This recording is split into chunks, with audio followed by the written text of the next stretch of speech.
15 kabanata. Mamuhay tayo para sa ikabubuti ng iba.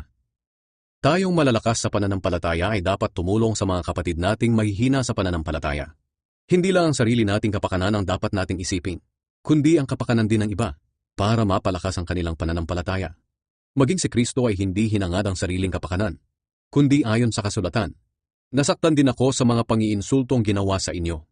Ang lahat ng nakasulat sa kasulatan noong unang panahon ay isinulat para turuan tayo. At sa pamamagitan ng kasulatan, tayo'y magiging matatag at malakas ang loob at magkakaroon ng pag-asa.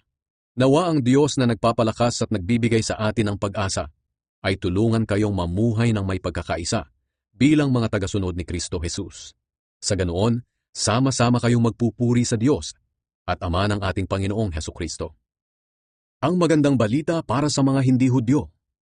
Kaya tanggapin ninyo ang isa't isa gaya ng pagtanggap ni Kristo sa inyo, para mapapurihan ng Diyos. Sapagkat sinasabi ko sa inyo na isinugo ng Diyos si Kristo para maglingkod sa mga Hudyo, at para ipakita na ang Diyos ay tapat sa pagtupad ng kanyang mga pangako sa kanilang mga ninuno. Sinugo rin si Kristo para ipakita ang awa ng Diyos sa mga hindi Hudyo, nang sa ganoon ay papurihan din nila ang Diyos. Ayon nga sa kasulatan, pasasalamatan kita sa piling ng mga hindi Hudyo, at aawit ako ng mga papuri sa iyo. At sinabi pa sa kasulatan, kayong mga hindi Hudyo, makigalak kayo sa mga taong sakop ng Diyos. At sinabi pa, kayong lahat na mga hindi Hudyo, purihin ninyo ang Panginoon. Kayong lahat, purihin siya. Sinabi naman ni Isaias, magmumula sa lahi ni Jesse ang isang mamumuno sa mga hindi Hudyo, at aasa sila sa kanya. Nawa ang Diyos na nagbibigay sa atin ng pag-asa ang siya ring magbigay sa inyo ng buong kagalakan at kapayapaan, dahil sa inyong pananampalataya sa Kanya, para patuloy na lumago ang inyong pag-asa sa pamamagitan ng banal na Espiritu. Ang dahilan ng pagsulat ni Pablo. Mga kapatid, lubos akong naniniwala na puno kayo ng kabutihan, may sapat na kaalaman at marunong magpaalala sa isa't isa. Ganoon pa man, sumulat pa rin ako ng walang pag-aalinlangan tungkol sa mga bagay na dapat ipaalala sa inyo, dahil ipinagkaloob ng Diyos sa akin na maging lingkod ni Kristo Jesus para sa mga hindi Hudyo. Naglilingkod ako sa kanila na tulad ng isang pari, at ipinangangarap ko ang magandang balita ng Diyos.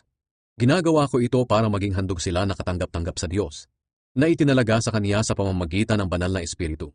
At dahil ako'y na kay Kristo Jesus, maipagmamalaki ko ang aking mga nagawa para sa Diyos.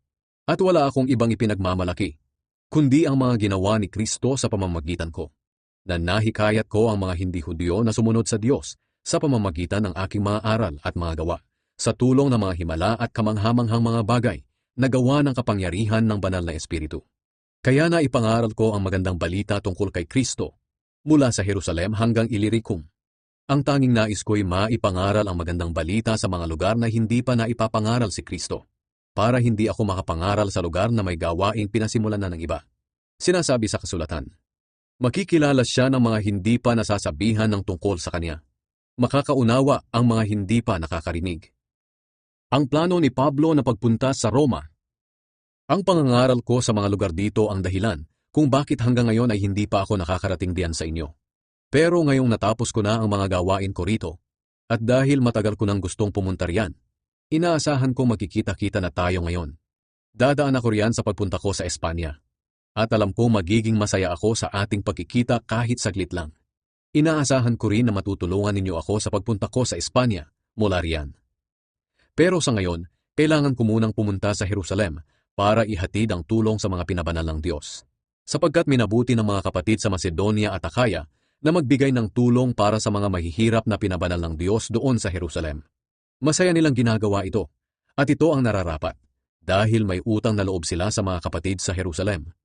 Kung ang mga hindi Hudyo ay nakabahagi sa pagpapalang espiritual ng mga Hudyo, dapat lang natulungan nila ang mga Hudyo sa mga pagpapalang material.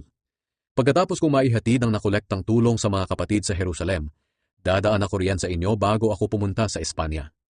Naniniwala ako na pagdating ko riyan, dala ko ang maraming pagpapala para sa inyo mula kay Kristo. Kaya nakikiusap ako sa inyo mga kapatid, alang-alang sa Panginoong Hesukristo at sa pag-ibig na bigay ng banal na Espiritu. Tulungan ninyo ako sa pamamagitan ng inyong taimtim na panalangin sa Diyos para sa akin. Ipanalangin ninyo na maligtas ako sa mga di mananampalataya sa Judea, at malugod na tanggapin ng mga pinabanal ng Diyos sa Jerusalem ang dala kong tulong para sa kanila. Sa ganoon masaya akong darating diyan sa inyo kung luloobin ng Diyos at makakapagpahinga sa piling ninyo.